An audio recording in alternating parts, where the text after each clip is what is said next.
What's going on, people? We are Tottenham TV here, back here with another Tottenham update for you guys. Some really interesting topics to speak about today. So let's get straight into it, and let's start off with Mike McGrath from The Telegraph. We touched on this on the live stream yesterday, or you and John did anyway, and basically it's about Sergio Aguero. And they said Sergio Aguero would consider a move to Tottenham this summer, even if they didn't qualify for the Champions League. So obviously this is following on from the news that Aguero is leaving Manchester City at the end of the season. His contract is up. What do you make out of it? Yeah, maybe he would consider us. I don't know if we'd consider him, to be honest. In all honesty, not because of not to be disrespectful to Aguero, but he's 32 going on 33. He's got one or two Premier League goals in the last calendar year. Probably about one or two appearances as well. Yeah, one or two appearances, and how the wages he's going to command? 250 grand a week at least, unless he's willing to take a pay cut. I don't know. But as well, we've been burnt so many times now with these kind of transfers. Think of the Bale one this season, with hoping he can recapture his best form. It just hasn't quite worked out. I don't think this makes financial sense for Tottenham.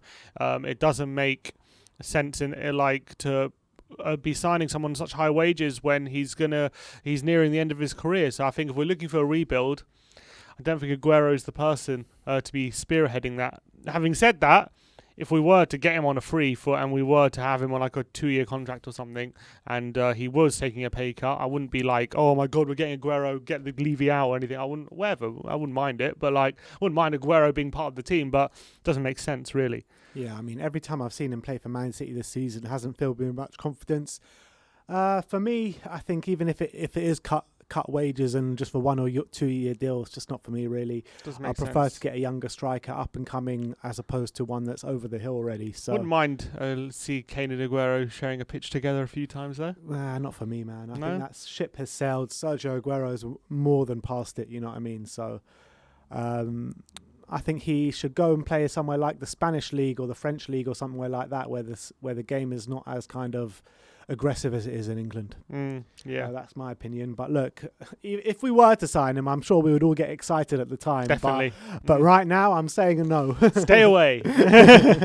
Let's move on. Ali Gold is talking about Heung-min Son, and he says Heung-min Son's Tottenham Hotspur contract is expected to be sealed before the start of next season, with the club awaiting a set date for the return of the income revenue streams. It's the course. Classic Levy's. Okay, when's fans coming back in, then I'll sign the contract. Look, I think he's happy at Tottenham. I really do. I think he's had a good career here so far. I think he enjoys being in London. We've all seen that. We all know. I don't know if his mentality is a bit different to Kane, where Kane is just so determined to be the very best in the world, whereas Son, obviously he's ambitious and whatnot, but I don't know if he has that kind of killer mentality that maybe Kane has, where if we're not winning trophies, maybe he's more willing to stay, whereas Kane might be more willing to leave if we're not improving. It's hard to say, isn't it? But we haven't really heard noise from Son, really. From what we've seen from the Sonny documentary, his dad kind of strives for more than the best. You know what I mean? Not just to be the best. What I'm saying is we haven't really heard any noise. Any noise of Son leaving has been pure speculation from fans or from media. Nothing really from Son himself has ever indicated he would want to leave or likely to leave or anything like that. So obviously I'll be delighted if he signs a contract. I hope he does. I think he's had a superb season, great player, and so I don't think it should be a problem, but I guess we'll have to wait and see. If we do have a horrific end of the season, maybe things can change, but I don't know. Just get that signed, Daniel. Forget these income streams. Just bloody get the deal done and then worry about your revenue streams. But anyway, let's move on. Jonathan Veal put out a really interesting article, I think it was yesterday, a couple of days ago, with Jamie Lazarus, who is a sports psychologist. Who works with leading Premier League players, top-level sports performers, all on his client list. And basically he says, a fear of receiving public criticism could be a contributing factor to Tottenham's alarming trend of conceding late goals. What do you make out of that? And maybe that's true. Maybe that's true. I think it happened quite a bit earlier in the season. And I don't think you can attribute that to like what he's saying about the fear factor, but maybe as of late, when it's happened quite a few times, quite often, maybe you could say that because maybe they're worried about being called out by Mourinho or the fans or whatnot for conceding these late goals, and knowing that there's only whenever we have a 1-goal lead, we usually cave in, and maybe that plays into it. Obviously, he's a sports psychologist; he knows what he's talking about. But then he does continually say in the article he doesn't know the ins and outs of Mourinho's relationship with the players and stuff like that. So he's just basing it on generalities as opposed to actual inside knowledge of the players' relationship with Mourinho. But it makes sense what he's saying. He said it's a paradox in the sense of if you're scared of making mistakes, you're more likely to make them. Well, let me read through a couple of these quotes. So I found them really interesting.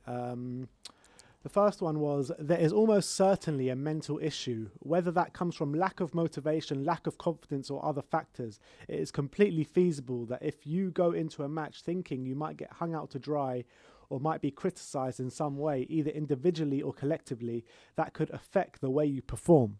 I mean, maybe there's something to this, because I think it makes sense for what he's saying completely. And then he goes on to say there is much evidence about the impact on performance of psychological safety. The idea that you need to feel safe enough to perform at your best. It's a paradox. If you know that if you're going to go out there and make a mistake, you are going to be okay, then you are less likely to make a mistake. What do you make out of all these quotes? I mean, yeah, it makes sense, but does it mean that's the reason? We're never going to know, but I think these defenders were making mistakes before, so it's like whether it's all down to Mourinho or not, it's difficult to really say for certain that it's because they're scared of being hung out to dry by Mourinho and stuff. But look, every player should have, every player in the Premier League really, especially when you're in that level, there's always going to be that. Surely you would think when your every movement is scrutinised, especially now where every game is on TV, so every fan has the ability to watch every little movement of the players and scrutinise everything. Like, surely there's going to be fear at the top level. Everything. I don't think that surely has. Why is that only down to Tottenham that we're the only team with fear? Like, surely, like every player should. Saying we're the only team with I know, fear. but it's kind of the article's kind of implying that the reason we're conceding all these late goals is because of fear. But like every club, every team. Every player should have that in the back of their mind. They shouldn't want to make a mistake. I don't understand. But when I think it's down to the manager going out publicly and kind of hanging out the team to dry kind of thing. When you look at Pochettino, when he was our manager, we didn't really have that fear fact, like these problems. We didn't have them under peak Pochettino. That's because I'm not saying that's because, this is in my mind, that he kept his cards close to his chest in the media and he never kind of hung his players out to dry. It was always his fault. It was never the team's fault. It was never the players' individual fault. It was always the fault as a collective. Jose Mourinho is different to that. He's not really putting blame on himself. Doesn't put blame on the whole thing. Mainly, he puts blame on individuals.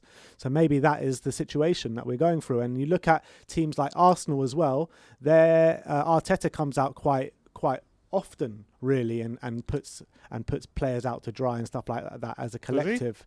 He always says it's his fault. No, but he always says he always talks about his team as well. They've got to work harder. They've got to be better and stuff like that. Yeah, but I don't have a problem with that. I don't know. Look, I think. But what I'm saying is they're making mistakes as well. I know. I don't know. Like Liverpool's defence also making mistakes, but yeah, like but Liverpool's defence, they don't have a first choice defence there. They're out of their depth. The Liverpool defence. Right, so it's a quality issue for them. Yeah. Right, and you don't think it is for us? To a certain extent, I think that players like Davinson Sanchez, we bought him for 40 million. You know what I mean? Eric Dyer, an England international. Toby Alderweireld, one of the most capped players for Belgium. When you compare them to actual quality, what they should be in terms of the Premier League, I still think they should definitely be better than what they are showing, 100%. And they're definitely in better quality than the two players that Liverpool got at centre-back right now. Yeah, I would like to think that, and I do think that. I do think they're better than not by much, but yeah, they're better than the Liverpool defence. But still, like these players were making mistakes before, like they were making mistakes before Mourinho. So I don't think it's hard to say yeah, it's because Mourinho's hanging them out to dry, so they're making more mistakes. Look, you can make that conclusion. It's a fair conclusion, but it all depends about. No, you have to really know what's going on behind closed doors. This point is really interesting. This last quote, and he says, "If you have got divisions, and it seems though that what we are reading, there are divisions within the camp, that it's going to affect their mentality, which could be subconsciously affect their desire to really give that extra little bit for the team." That's true. I mean, that's telling, isn't it? That's true. We know that. We know there's divisions in the camp, and we Hugo confirmed that. So that makes complete sense about why the team isn't collectively willing to run those extra yards or push that extra bit. And that is a real problem that we know we need to sort out. And it's either we do what we did under Poch and get rid of a bunch of players, or we get rid of the manager. The facts of the matter is with Jose Mourinho, yes, he wins everywhere he goes, but ultimately it always comes to a head at some point at his tenure as manager. And he's always got issues with some sort of players, and it always ends in the same way with Jose Mourinho. And I feel like we're very close to that stage at the moment. It depends what way we turn. We can back him, or we can say enough's enough. It depends. I think we can go either way. Yeah. And I think either way could be fruitful. I understand people want him gone. Part of me also wants him gone. But part of me also thinks he deserves more time. And it's a difficult one at the moment. But we'll see. I guess we'll see what I think. Yeah, it depends at the end of the season how things really turn out. All right, let's move on. As Juan Foyth has been speaking to 90 Min, some really interesting quotes. Let's talk about. First of all, his quote on Lo Celso, and he says, "I remember a game, we were talking to Eric Dyer on the bench, and he told me, I can't believe he does not play for Real Madrid or Barcelona." I mean, it's like that whole story about Les Ferdinand and Tim Sherwood telling Moussa Dembele, "Oh, you'll be the next, you'll be the next one to go to Madrid." Yeah, it's a bit of a small club mentality, all this, isn't it? It is a bit. He should be saying, "You're all right. He's good enough to play for us. Look at this guy." But whatever. Look, I think he's just trying to say how much quality this guy has. And I believe Lo Celso has a lot of quality, and I think he's underrated. And I know he's had a tough season with injuries and whatnot, but I think he has got real quality in those legs of his, and I think he gets underestimated because of the injury problems he's had. And I think he's got real quality, and I think he deserves more respect, but he has to start showing it again. I think since he's come back from injury, he hasn't looked on his game, but I think he'll come. Yeah, I mean, it hasn't been very many games. He's been back for 2 games and he was out for a while, so I need to take our time on that one. And then he goes on to talk about Jose Mourinho, and he says, "The truth is that with the group, he is very close to the group. He talks a lot with all the players. He is a very, very good person." But, he hasn't been around the group since the beginning of the season, so maybe, but I'm sure he's talking about then. But I'm sure he's still in contact with everyone, isn't he? Especially the Argentines, maybe not Gaza, but because he's at Elche, but especially like Lo Celso and whatnot. I'm sure he still is aware of what's going on. Maybe not like on a day-to-day basis, but I'm sure he definitely has an inkling. And I think, look, it feeds into what Ndombele was saying earlier in the season, where he was talking about perceptions of Mourinho, and that's not the manager he's seen since he's come into Spurs and stuff like that. And who else was it? It was Ndombele, and there was another guy who also was saying that Mourinho has a reputation which I haven't seen since he's manager. I can't remember who the other guy was in our squad. Was it Aurier? Potentially, or I think it was Aurier. That was it, Aurier. So I don't know. Look, there's a lot said about Mourinho. There's a lot of perceptions. There's a lot of what he says in the media. These players are not going to come out and talk badly about Mourinho in the press when he's their manager. Yeah, but they don't have to say that perceptions are wrong or anything either. They don't, they don't have to go out on a limb for him either. So I don't know. Look, there's a. People the media like to talk about it. Us as fans like to talk about it. We can only talk about what we see, and what we see, especially in his press conferences, are things which are not likely to conduce a good atmosphere.